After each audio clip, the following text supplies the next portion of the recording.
ألا بذكر الله تطمئن القلوب.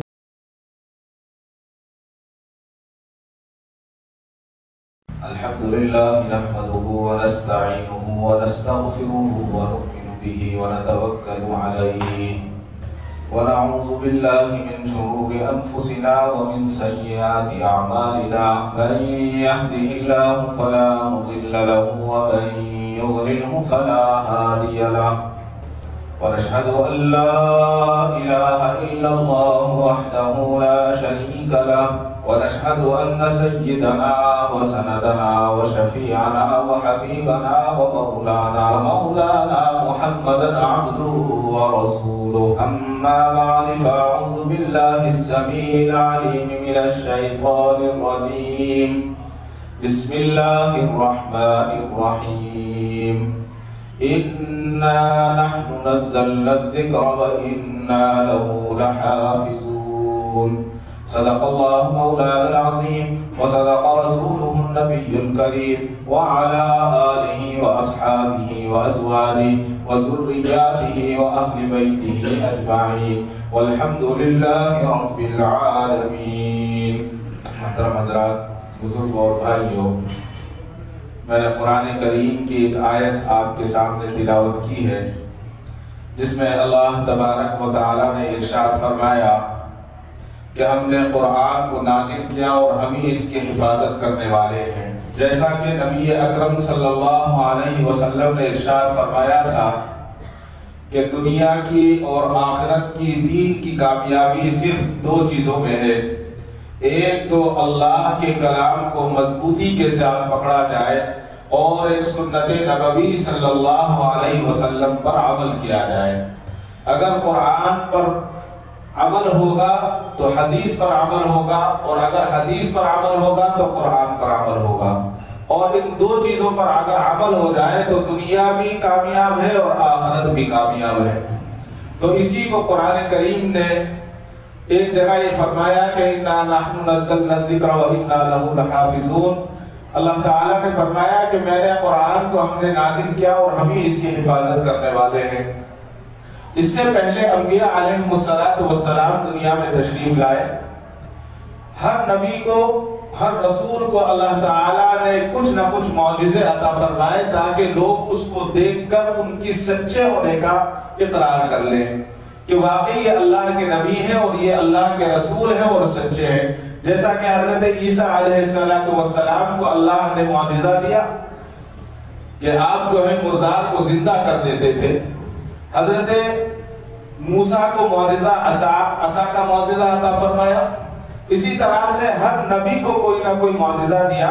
لیکن حضور اکرم صلی اللہ علیہ وسلم نے فرمایا کہ مجھے اللہ نے ایسا معجزہ عطا فرمایا جو قیامت تک باقی رہے گا. اس کی مثال ایسی ہے کہ پہلے جو حضرت موسیٰ علیہ السلام دنیا سے تشریف لے گئے تو معجزہ ختم ہو گیا. حضرت عیسیٰ علیہ السلام تشریف لے گئے تو آپ کا معجزہ اب ہم نہیں دیکھ سکتے. اسی طرح سے دوسرے انبیاء جو تھے ان کے معجزے آج ہم اپنی آنکھوں سے نہیں دیکھ سکتے. سنتے ہیں اور ہمارا یقین ہے اور ایمان ہے کہ یہ بالکل سچی بات تھی، لیکن ہم دیکھنے سے قاصر ہیں.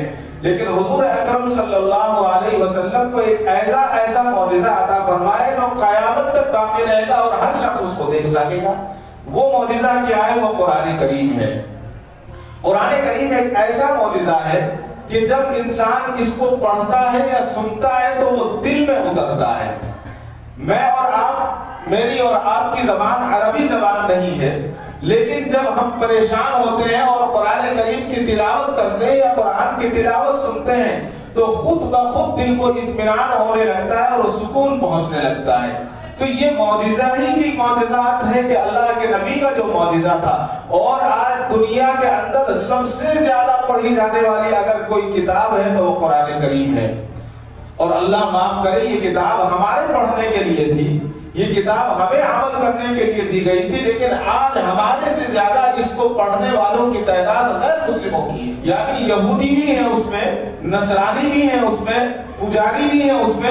آپ آج کے حالات حاضرہ کو اٹھا کر دیکھیں تو ہم سے زیادہ اگر کوئی قرآن کو پڑھنے والا ہے تو وہ غیر مسلم ہے. اس کی وجہ یہ ہے کہ نعوذ باللہ قرآن کریم کے اندر وہ غلطیاں ڈھونڈنے کی کوشش کرتے ہیں، لیکن جب وہ غلطی ڈھونڈنے کے لیے قرآن کو شروع کرتے ہیں اور پھر وہی قرآن جس کو وہ بری نیت سے پڑھنا چاہتے ہیں، وہی قرآن کا معجزہ یہ ہوتا ہے کہ وہ اسلام کے اندر داخل ہو جاتے ہیں. وہی قرآن پڑھتے پڑھتے شروع کیا تھا اسلام کے خلاف، شروع کیا تھا قرآن کریم کے خلاف، اس میں کچھ تلاش کرے، لیکن ان کو اپنی خامی نظر آ جاتی ہے اور وہ پھر اسلام کے اندر داخل ہو جاتے ہیں. یہی تو سب سے بڑا معجزہ ہے. کتنا بڑا قرآن کا معجزہ. قرآن کریم کے تعلق سے، معجزے کے تعلق سے حضور اکرم صلی اللہ علیہ وسلم نے ارشاد فرمایا کہ ہر نبی کو ایسے ایسے معجزات عطا کیے گئے کہ انہیں دیکھ کر لوگ ایمان لے آئے. بعد زمانے میں اس کا کوئی اثر نہیں رہا، لیکن مجھے جو معجزہ دیا گیا ہے قرآن کریم جو اللہ تعالیٰ نے مجھ پر نازل کی ہے، اس کا اثر قیامت تک باقی رہے گا. یہ حضور اکرم صلی اللہ علیہ وسلم نے ارشاد فرمایا. اور ایک حدیث میں ارشاد فرمایا اللہ کے نبی نے کہ اللہ کے کلام کی فضیلت دوسرے کلاموں پر ایسی ہے جیسے اللہ کا مقام تمام مخلوقات کے مقابلے میں ہے. ساری مخلوقات ایک طرف اور اللہ تبارک و تعالیٰ کا مقام سب سے اونچا ہے. اسی طرح سے ساری مخلوقات سے افضل جو ہے کلام کا معاملہ اور کلام کا مرتبہ ہے. قرآن کریم کی حفاظت اللہ تبارک و تعالیٰ نے، جیسا کہ میں نے اس آیت سے آپ کو بتایا کہ اللہ تعالیٰ نے قرآن کریم کی حفاظت کی ذمہ داری خود لے لی ہے، اور اللہ تعالیٰ قرآن کریم کی حفاظت فرما رہے ہیں. اس سے بارہا پہلے بھی میں نے عرض کیا کہ جب کفار مکہ نے یہ کہا کہ نعوذ باللہ محمد عربی صلی اللہ علیہ وسلم شاعر ہیں، یہ رات کو کلام بناتے ہیں اور صبح کو لوگوں کو نعوذ باللہ سنا دیتے ہیں، تو قرآن کریم نے چیلنج کیا کہ اچھا تو ٹھیک ہے، اتنی صورتیں ہیں، اتنی صورتوں کا مثل پیش کرو، یعنی ڈپلیکیٹ آپ بنا کر دکھاؤ. کوئی مشرک اور کوئی کافر شاعر جو ہے اس کا مثل پیش نہیں کر سکا. اس زمانے کی ذہانت اللہ تبارک و تعالیٰ زمانے کے اعتبار سے انسان کو ذہانت عطا فرماتے ہیں. آج ٹیکنالوجی کا زمانہ ہے، ٹیپ ریکارڈ کا زمانہ ہے، پین ڈرا کا زمانہ ہے، لیکن اس زمانے میں نہ کمپیوٹر تھے، نہ ٹیپ ریکارڈ تھے، نہ دوسری چیزیں تھی. لیکن اس زمانے کی ذہانت کا یہ معاملہ تھا. یہ بتاتے ہیں کہ تاریخ میں لکھا ہے کہ ایک آدمی کھڑا ہو کر 1000 اشعار پڑھتا، تو سننے والا سنتا اور جب وہ پڑھ کر ختم کر دیتا تو ایک مرتبہ سننے کے بعد وہ 1000 اشعار دوہرا دیا کرتا تھا. اتنی ان کو اللہ نے ذہانت دی تھی. لیکن جب معاملہ قرآن کا ہے تو قرآن اللہ کا کلام ہے، اس کے ساتھ کون یہ کر سکتا ہے برابری؟ سارے مکے نے زور لگایا، سارے مشرکین نے زور لگایا، لیکن کامیاب نہیں ہو سکے. پھر آخر میں سورہ کوثر کی 3 آیتیں اِنَّا أَعْطَيْنَاكَ الْكَوْثَرَ فَصَلِّ لِرَبِّكَ وَانْحَرْ إِنَّ شَانِئَكَ هُوَ الْأَبْتَرُ کعبۃ اللہ کی دیوار پر لکھ کر لگا دیا گیا کہ اگر کوئی چاہے اور کوئی اپنے آپ کو بڑے پڑھے لکھے کہنے والے صرف ان 3 آیتوں کا مثل پیش کر دے، 3 آیتوں کا ڈپلیکیٹ بنا کر ہمیں دکھا دے تو ہم مان جائیں. تو کئی مہینے تک لٹکی رہی، لیکن کسی شاعر کی یہ ہمت نہیں ہو سکی کہ اس کا مثل پیش کر سکے. تو پھر ایک دن دارالندوہ جو ان کی میٹنگ کی جگہ تھی مشرکین کی، تمام کے تمام جمع ہوئے اور کہنے لگے کہ یہ کیا ہے، ہمارے ناک کٹ گئی ہے، بے عزتی ہو گئی ہے، ہم ایک چھوٹی سی صورت کا مثل پیش نہیں کر سکتے، اتنے بڑے بڑے شاعر دنیا میں ہمارا نام ہے، تو ہمیں کیا کرنا چاہیے؟ تو انہوں نے کہا کہ یہ ہم سے نہیں ہو سکا، تو ایسا کرتے ہیں کہ فلاں پہاڑی پر ایک شاعروں کے شاعر استاد شاعر رہتے ہیں، ان کے پاس چلتے ہیں اور ان کے پاس چل کر کہتے ہیں کہ اس کا مثل بنا دیں. تو کہا کہ ٹھیک ہے. تو کچھ لوگوں کو متعین کیا گیا اور وہ اس استاد شاعر کے پاس گئے اور جا کر کہا کہ آپ جو ہے اس کا مثل پیش کریں. تو اس نے دیکھا، کہا کہ پڑھو کیا لکھا ہے. کہا کہ اِنَّا أَعْطَيْنَاكَ الْكَوْثَرَ فَصَلِّ لِرَبِّكَ وَانْحَرْ إِنَّ شَانِئَكَ هُوَ الْأَبْتَرُ. اس نے کہا لکھو جلدی سے، شعر بن گیا ہے. کہا کہ هَذَا لَا كَلَامُ الْبَشَرِ، یہ کلام کسی انسان کا کلام نہیں ہو سکتا. معلوم ہوا کہ اللہ تعالیٰ نے جو ہے اس کلام کا مثل بنانے کی کسی کو طاقت ہی نہیں دی ہے اور کسی کی جرت ہی نہیں ہو سکتی۔ اس سے پہلے بھی کئی مرتبہ عرض کیا جا چکا ہے کہ یہودیوں کی ایک بہت بڑی تنظیم نے کوشش کی اور ایک لڑکے کو عالم بنایا، بہترین ادیب بنایا۔ عربی کا ادیب بنانے کے بعد اس کو اس کام پر لگایا کہ تم قرآن کریم کا مثل پیش کرو، اس کے اندر ترمیم کر دو۔ نعوذ باللہ نعوذ باللہ۔ اس نے جو وقت مانگا وہ وقت دے دیا گیا، اور وقت دینے کے بعد جب یہ حضرات اپنے وقت پر اس کے پاس پہنچے تو وہ بیٹھا ہوا تھا، نوجوان تھا، لیکن جب 6 یا 8 مہینے کے بعد گئے تو اس کے سارے بال سفید ہو چکے تھے، اس کے چہرے پر جھریاں آ گئی تھی، نہایت نحیف اور کمزور ہو چکا تھا۔ تو جب کہا کہ بھائی ہمارا کام ہو گیا ہے تو اس نے اپنے چابی نکالی، کہا کہ یہ کمرہ کھولو۔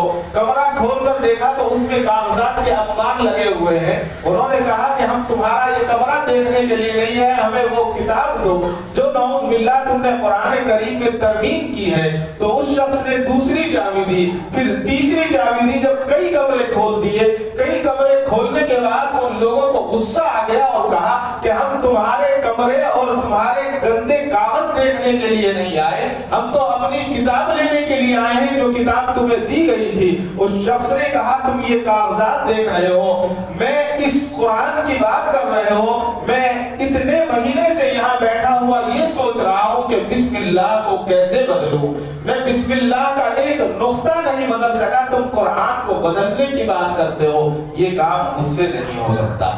یعنی جو سال ہر سال کی محنت تھی یہودوں کی، نصرانیوں کی، وہ ساری کی ساری ملیامت ہو گئی، اور اللہ تبارک و تعالیٰ نے یہ واضح فرما دیا 1400 سال گزرنے کے بعد بھی کہ قرآن کریم محفوظ ہے اور قیامت تک محفوظ رہے گا۔ قرآن کریم کے تعلق سے آج سب سے زیادہ اگر کمزور کوئی ہے تو وہ ہم ہیں۔ قرآن کریم کے تعلق سے سب سے زیادہ ہمارے اندر یہ کمزوری ہے کہ اگر ہم ساری چیزیں پڑھنے کو تیار ہیں، سارے کام کرنے کو تیار ہیں، لیکن اگر ہمارے گھر ویران ہے تو وہ قرآن کی تلاوت سے ویران ہے۔ اگر ہم اپنی زندگیوں میں ویرانی ہے تو قرآن کی تلاوت نہیں ہے۔ حضور اکرم صلی اللہ علیہ وسلم نے ارشاد فرمایا کہ جس گھر میں قرآن پڑھا جاتا ہے آسمان والوں کو ایسے دکھایا جاتا ہے کہ جیسے زمین والے آسمان پر ستارے دیکھتے ہیں۔ اللہ اکبر۔ دنیا کے اندر جس گھر میں قرآن کی تلاوت ہوتی ہے تو آسمان والے اس طرح سے اس گھر کو دیکھتے ہیں جس طرح سے زمین والے آسمان پر ستاروں کو دیکھتے ہوں۔ اس سے بڑی اور انعام اس کی اور عزت افزائی کیا ہو سکتی ہے۔ اور ایک حدیث میں ارشاد فرمایا بے شک مومنین کے گھر عرش تک روشن ہے، یعنی زمین سے لے کر آسمان تک اس میں روشنی ہے۔ ان گھروں کو ساتوں آسمانوں کے فرشتے، مقرب فرشتے یعنی بڑے فرشتے پہچانتے ہیں اور یہ کہتے ہیں کہ یہ نور مومنین کے گھروں کا ہے جن میں قرآن کریم کی تلاوت ہوتی ہے۔ اللہ اکبر۔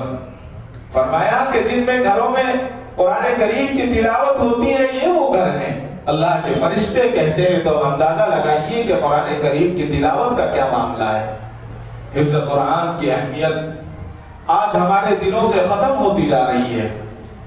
ضروری نہیں ہے کہ ہم پورے قرآن کے حافظ ہوں، اگر کسی کو موقع نہیں ملا تو وہ ایک پارہ حفظ کر لے، 2 پارے حفظ کر لے، کوئی ایک بڑی سورت حفظ کر لے، کی جا سکتی ہے اگر انسان کوشش کرتا ہے۔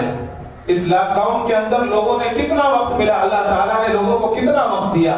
جو بڑے بڑے لوگ یہ کہا کرتے تھے کہ ہمارے پاس ٹائم نہیں ہے، ٹائم ہی ٹائم تھا، اور ایسے موقع پر بہت سارے لوگوں نے اس کو کام میں بھی لیا۔ ابھی چند ماہ پہلے خبر کرناٹک سے آئی جو بھٹکل کے پاس سے ایک 70 سالہ خاتون نے قرآن کریم کو حفظ کر لیا۔ کتنی خوش نصیب تھی وہ۔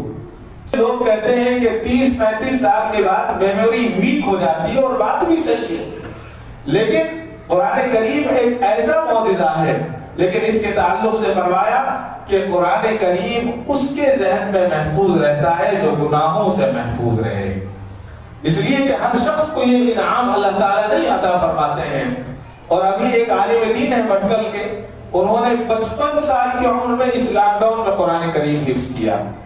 کیا وجہ ہے؟ یہ اللہ تعالیٰ اپنے نیک لوگوں کو یہ انعام عطا فرماتے ہیں اور یہ اکرام عطا فرماتے ہیں، اور اللہ تعالیٰ نے قرآن قرآن کریم کو جو ہے پہلے پہاڑوں پر اتارنا چاہا، لیکن پہاڑ اس کے بوجھ کو برداشت نہیں کر سکتے تھے، لہذا قرآن کریم میں اللہ نے ارشاد فرمایا، اور اللہ تعالیٰ نے اس عظیم نعمت کو اپنے خلیفہ جس کو بنایا حضرت انسان کے سینے میں، چھوٹا سا سینہ اور نہایت کمزور سینے میں قرآن کریم کو منتقل کرا دیا۔ یہ کون سی چیز ہے؟ یہ اللہ کا خاص فضل ہے، اور اس خاص فضل کے ساتھ ساتھ قرآن کریم کی ایک سب سے بڑا اعزاز یہ ہے کہ جس کو قرآن کریم جس کو یاد ہو جاتا ہے اور جو قرآن کریم کو یاد کر لیتا ہے اور حافظ ہو جاتا ہے، اللہ تبارک و تعالی حافظ قرآن کی عقل کو سلامت رکھتے ہیں، حافظ قرآن کی عقل کو سلامت رکھتے ہیں، اور مرنے کے وقت تک اس کی عقل بالکل صحیح رہتی ہے۔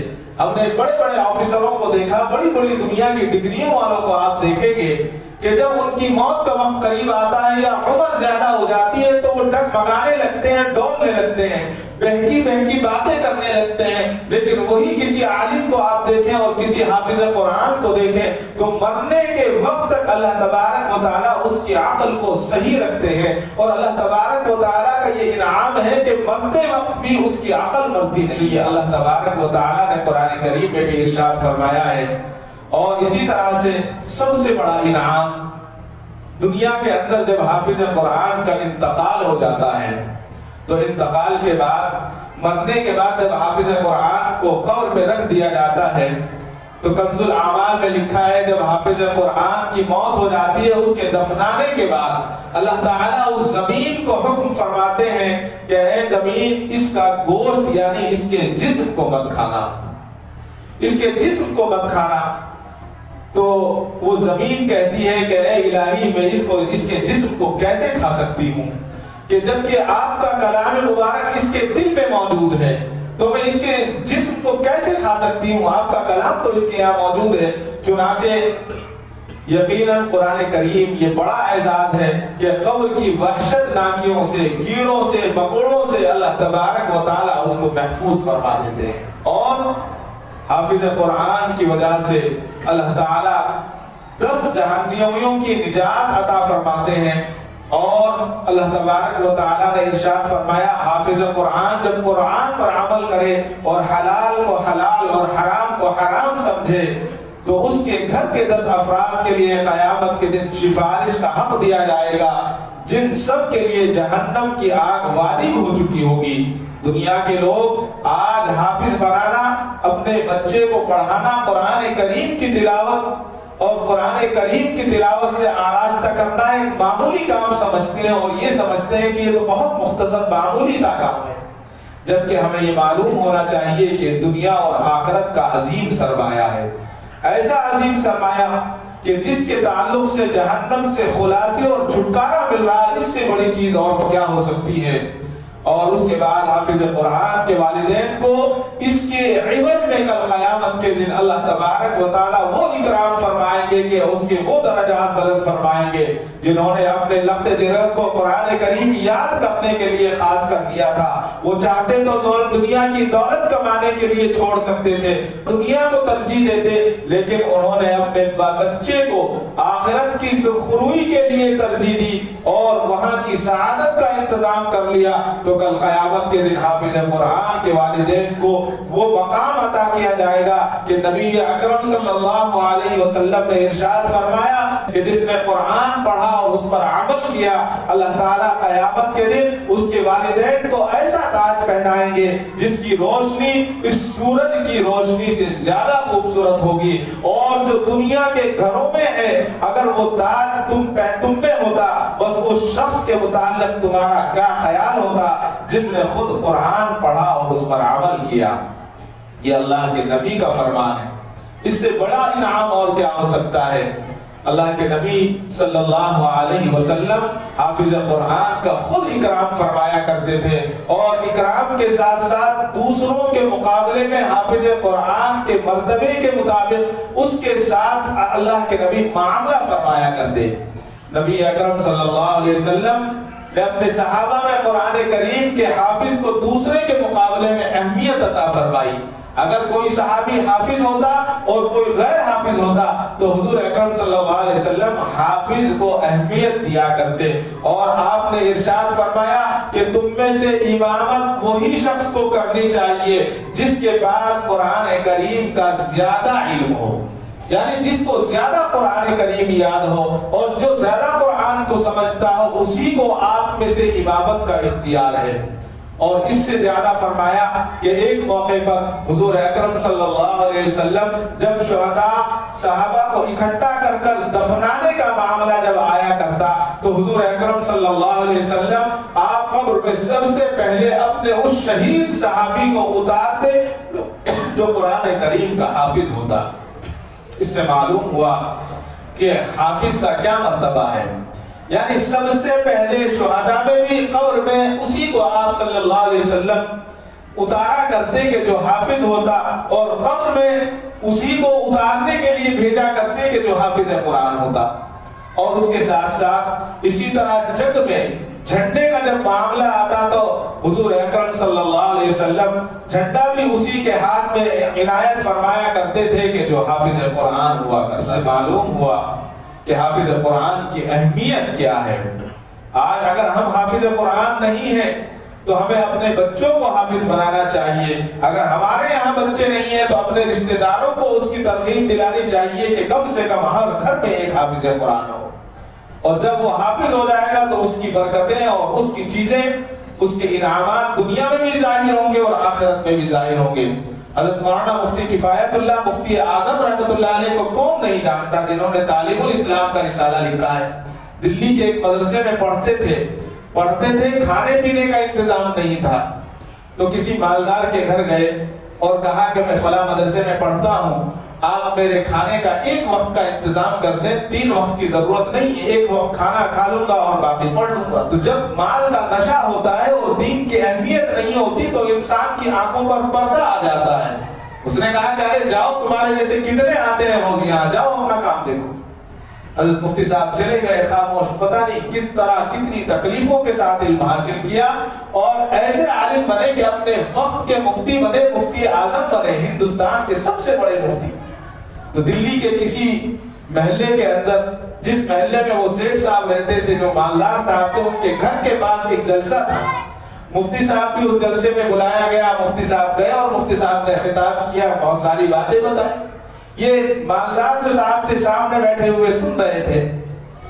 جب بیان ختم ہو گیا تو اس نے کہا کہ حضرت میں آپ سے کچھ بات کرنا چاہتا ہوں۔ کہا فرمائیے کیا ہے؟ کہا کہ میں آپ کی کچھ خدمت کرنا چاہتا ہوں، آپ کو دیکھنے کا بہت دنوں سے دل میں ایک ولولہ تھا اور ایک خواہش تھی، آج آپ کو دیکھا اور قریب سے سنا۔ میں آپ کو جانتا، آپ تو مجھے جانتے نہیں ہوں گے، میں آپ کو جانتا ہوں۔ مفتی صاحب ہنسنے لگے اور مفتی صاحب نے فرمایا میں بھی آپ کو جانتا ہوں، آپ مجھے نہیں جانتے، میں آپ کو جانتا ہوں۔ کہا کہ کیسے؟ کہا کہ آپ کو یاد ہے کہ فلاں وقت میں فلاں سال میں ایک بچہ آپ کے پاس آیا تھا، اس نے آپ سے ایک وقت کی روٹی مانگی تھی، وہ میں ہی۔ وہ شخص رونے لگا، گڑگڑانے لگا اور کہا کہ کاش میں اپنی ساری کمائی، ساری زندگی کی دولت اس بچے پر آج لٹا دیتا تو آج میری کامیابی کے لیے یہ کافی تھا، لیکن جب ہاتھ سے چلا گیا تو اس وقت کیا کر سکتے ہیں، کوئی فائدہ نہیں۔ آج جو ہے قرآن کریم کی اہمیت کو ہم نہیں سمجھتے۔ قرآن کریم کی اہمیت تب پتہ چلے گی جب ہماری آنکھیں بند ہو جائیں گی اور ہمارا اس دنیا میں کوئی نہیں رہے گا، تب قرآن کریم کی اہمیت پتہ لگے گی کہ کاش ہم ایک بچے کو حافظ بنا دیتے تو وہ آج ہمارے لیے قبر میں روشنی کا ذریعہ بن جاتا۔ حضرت شیخ زکریا رحمۃ اللہ علیہ نے لکھا ہے کہ جو ارواح پاکیزہ ارواح ہوتی ہیں ان کو اللہ تعالیٰ موقع عطا فرماتے ہیں، وہ اپنے گھر والوں سے بھی ملتے ہیں، ان کو اطلاعات بھی دیتے ہیں، اور ان کے پاس جو پہنچتا ہے وہ لوگ دیکھتے ہیں۔ فضائل اعمال میں لکھا ہے، مشہور واقعہ ہے کہ ایک نے خواب دیکھا کہ رات کو قبرستان میں سے ساری قبریں کھلی اور سب کے سب مردے باہر آئے اور کچھ چن رہے ہیں، اور ایک بزرگ خاموش بیٹھے ہوئے ہیں، وہ کچھ نہیں اٹھاتے۔ بڑا عجیب خواب ہے۔ دوسرے دن پھر خواب دیکھا اور دیکھا کہ وہ بزرگ بھی چن رہے ہیں جو کل بیٹھے ہوئے تھے۔ انہوں نے کہا کہ حضرت کل تو سارے چن رہے تھے، آپ نہیں چن رہے تھے، آج آپ بھی کچھ اٹھا رہے ہیں، یہ کیا ہے؟ کہا کہ بھائی یہ اصالِ ثواب جو کیا جاتا ہے ہمیں پہنچتا ہے، ہم اپنا اپنا اصالِ ثواب لے جا رہے ہیں، اور مجھے ضرورت نہیں تھی، میرا ایک لڑکا فلاں بازار میں جلیبی کی دکان کرتا ہے اور حافظ قرآن ہے وہ، تو وہ روزانہ جلیبی بناتے بناتے ایک قرآن پڑھ کر مجھے بخش کیا کرتا تھا، تو مجھے ضرورت نہیں تھی۔ آج میرے بیٹے کا انتقال ہو گیا ہے، اب مجھے بخشنے والا نہیں ہے، آج میں اس لیے اٹھا رہا ہوں۔ آنکھ کھلی، فوراً دوڑتے ہوئے اس بازار میں گئے اور معلوم کیا کہ کوئی یہاں فلاں صاحب ہے کیا جلیبی بیچنے والے؟ کہا کہ جلیبی بیچنے والے ہیں نہیں تھے، آج ان کا انتقال ہو گیا ہے، اللہ کو پیارے ہو گئے ہیں۔ کتنا سچا خواب ہے۔ اللہ تبارک و تعالی جب آدمی اپنے نیک اعمال، اپنی نیک چیزیں پیچھے چھوڑ کر جاتا ہے تو وہ بعد میں اس کو برابر ملتی رہتی ہیں، لیکن وہ اسی وقت ملے گی جب وہ اس کا اسباب بنائے گا اور اسباب پیدا کرے گا۔ اس لیے کہ قرآن کریم کی اہمیت آج ہمارے دل میں نہیں ہے۔ اگر قرآن کی اہمیت ہمارے دل میں ہو، اگر قرآن کی اہمیت کو ہمیں جاننا ہو تو ہمیں صحابہ کی زندگی کو اٹھا کر دیکھنا ہوگا۔ حضرت عمر فاروق رضی اللہ تعالیٰ عنہ کے زمانے میں دور خلافت میں شام کے گورنر حضرت معاویہ بن ابی سفیان رضی اللہ تعالیٰ عنہ نے ان کے یہاں پیغام بھجوایا کہ امیر المومنین، شام کی آبادی بہت بڑھ گئی ہے، یہاں پر پاپولیشن بہت زیادہ ہو گئی ہے اور قرآن کریم کو سکھانے کی سخت ضرورت ہے، لہذا آپ ایسا کریں کہ قرآن کریم کو سکھانے کے لیے اور دینی تعلیم کو دینے کے لیے آپ کو صحابہ کو یہاں متعین فرما دیں اور بھیج دیں۔ حضرت عمر فاروق رضی اللہ تعالیٰ نے اعلان فرمایا اور 5 صحابہ کو بلایا جن میں رسول اللہ صلی اللہ علیہ وسلم کے زمانے میں جنہوں نے قرآن کریم کو جمع کیا تھا، جس میں سے حضرت معاذ بن جبل رضی اللہ تعالیٰ، حضرت عبادہ بن صامت رضی اللہ تعالیٰ، حضرت ایوب انصاری رضی اللہ تعالیٰ، حضرت ابی بن کعب رضی اللہ تعالیٰ، حضرت ابو دردہ رضی اللہ تعالیٰ کو بلایا اور فرمایا کہ آپ تمام شامی بھائیوں کی مدد کریں اور جائیں ان کو قرآن کریم کی تعلیم دیں اور دین کے احکامات سکھائیں۔ میں آپ کو یہ کہوں گا کہ آپ 5 لوگوں میں سے 3 لوگ آپس میں طے کر لیں، 3 لوگ یہاں سے شام چلے جائیں اور وہاں کے قرآن کریم کی دعوت دیں اور تعلیم دیں۔ اور اگر تینوں میں اتفاق نہیں ہوتا تو ایسا کریں کہ قرعہ کر لیں، 3 پرچیاں ڈال لیں 3 ناموں۔ صحابہ نے کہا کہ پرچی ڈالنے کی ضرورت نہیں ہے، بس میں یہ کہوں گا کہ حضرت ایوب انصاری رضی اللہ تعالیٰ کافی ضعیف ہیں، ان کو چھوڑ دیں، یہ مدینے میں ہی رہیں۔ اور پھر فرمایا کہ حضرت ابی بن کعب رضی اللہ تعالیٰ جو ہے وہ مریض ہیں، بیمار ہیں، تو ان کو چھوڑ دیں، باقی 3 ہم لوگ رہ گئے ہیں، ہم تینوں تیار ہیں اور جا کر قرآن کریم کی تعلیم دیں گے۔ حضرت عمر فاروق رضی اللہ تعالیٰ نے فرمایا کہ بہتر ہے، اور فرمایا کہ سب سے پہلے حمص میں جا کر آپ کام شروع کریں۔ یہ تینوں صحابی اہل حمص کی حالت سے آپ مطمئن ہو جائیں تو اپنے میں سے کسی ایک کو وہاں چھوڑ دیں اور ایک آدمی دمشق اور ایک آدمی فلسطین چلا جائے۔ لہذا حضرت عمر فاروق رضی اللہ تعالیٰ کے حکم کے مطابق تینوں صحابی رسول رضوان اللہ تعالیٰ عنہ اجمعین پہلے حمص پہنچے اور اتنے دن حمص میں رہے جتنے دن تک رہنے کے لیے انہیں امیر المومنین حضرت عمر فاروق رضی اللہ تعالیٰ نے حکم دیا تھا۔ پھر وہاں سے حضرت عبادہ بن صامت رضی اللہ تعالیٰ عنہ کو وہاں چھوڑ دیا اور پھر حضرت ابو دردہ نے دمشق کی راہ لی اور حضرت معاذ بن جبل رضی اللہ تعالیٰ عنہ فلسطین چلے گئے۔ یعنی قرآن کریم کے لیے اتنے لمبے سفر اور پیرانہ سالی ہونے کے باوجود صحابہ نے اپنے آپ کو مصروف رکھا۔ حضرت عقبہ رضی اللہ تعالیٰ کے تعلق سے آتا ہے کہ صحابہ کو قرآن سے کیا محبت تھی، اور جب قرآن سے یہ محبت تھی، جب قرآن سے محبت ہوگی تو رسول سے محبت ہوگی، اور اگر رسول سے محبت ہوگی تو قرآن سے محبت ہوگی۔ حضرت عقبہ رضی اللہ تعالیٰ کی آواز نہایت پاکیزہ اور نہایت خوبصورت آواز تھی۔ آپ کے تعلق سے آتا ہے کہ آپ قرآن کریم بہت میٹھی آواز میں پڑھا کرتے تھے، جب رات کا سناٹا چھا جاتا اور پرسکون فضا ہو جاتی تو آپ قرآن کریم کی طرف متوجہ ہو جاتے اور قرآن کریم کی تلاوت فرمانا شروع کر دیتے تو صحابہ کرام رضوان اللہ تعالیٰ عنہم اجمعین پوری توجہ سے ان کی قرات کو سننے کے لیے جمع ہو جاتے اور ان کی قرات سے اتنے متاثر ہوتے اور آپ کا پڑھنا دلوں پر اتنا اثر کرتا کہ اللہ کے خوف سے ان کے آنسو بہنے لگ جاتے۔ ایک روز حضرت عمر بن خطاب رضی اللہ تعالیٰ نے حضرت عقبہ کو بلایا اور فرمایا مجھے قرآن مجید سے کچھ پڑھ کر سناؤ۔ چنانچہ انہوں نے قرآن کریم کی آیات پڑھنی شروع کر دی۔ تو ایک تو رب العالمین کا کلام اور دوسرے حضرت عقبہ بن عامر کی پرسوز اور دل میں اتر جانے والی آواز۔ حضرت عمر بے حد متاثر ہوئے اور اس کے اوپر بے اختیار حضرت روتے رہے۔ روتے روتے حضرت عمر فاروق رضی اللہ تعالیٰ کی داڑھی بھیگ گئی، اور کہ انہوں نے اس زمانے میں، جس زمانے میں سہولیات نہیں تھی، کاغذ نہیں تھا اور دوسری لکھنے کی چیزیں میسر نہیں تھی، انہوں نے پورا قرآن مجید اپنے ہاتھ سے لکھا تھا حضرت عقبہ بن عامر نے۔ اور وہ قرآن مجید مصر کی جامع مسجد عقبہ بن عامر رضی اللہ تعالیٰ کا لکھا ہوا کلام کئی سو سال تک وہاں محفوظ رہا، اور اس پر آخر میں حضرت عقبہ بن عامر رضی اللہ تعالیٰ کے دستخط بھی تھے، یعنی انہوں نے اپنا کتبہ بھی قرآن کریم کا اعزاز ہے۔ آج ہم یہ سمجھتے ہیں کہ ہم قرآن پڑھنے والے کا اعزاز کر رہے ہیں، یہ نہیں ہے۔ قرآن پڑھنے والے کا اعزاز نہیں، حقیقت میں یہ قرآن کا اعزاز ہے۔ ہم سمجھتے ہیں ہم نے حافظ صاحب کا اعزاز کیا، امام صاحب کا کیا، فلاں صاحب کا کیا، یہ ان کا اعزاز نہیں ہے، یہ قرآن کریم کا اعزاز ہے۔ اور قرآن کریم سے جو محبت تھی وہ اللہ کے نبی نے صحابہ کو سکھائی اور صحابہ نے ہمیں سکھائی۔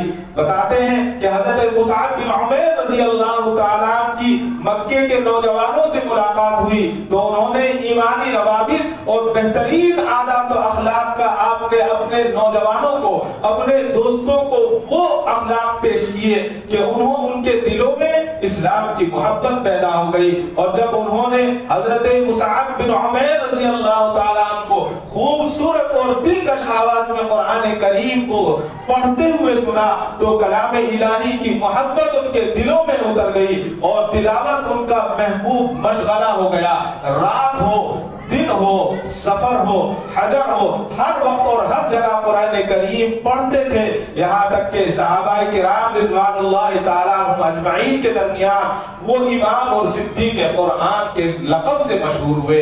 ایک رات رسول اللہ صلی اللہ علیہ وسلم نے حضرت اما عائشہ صدیقہ کے حجرے میں جو مسجد نبوی سے ملا ہوا تھا، تہجد میں مصروف تھے، حضور نے فرمایا حضرت عباد بن بشر کی آواز سنی جو اپنی میٹھی میٹھی آواز سے قرآن کریم کی تلاوت کر رہے تھے۔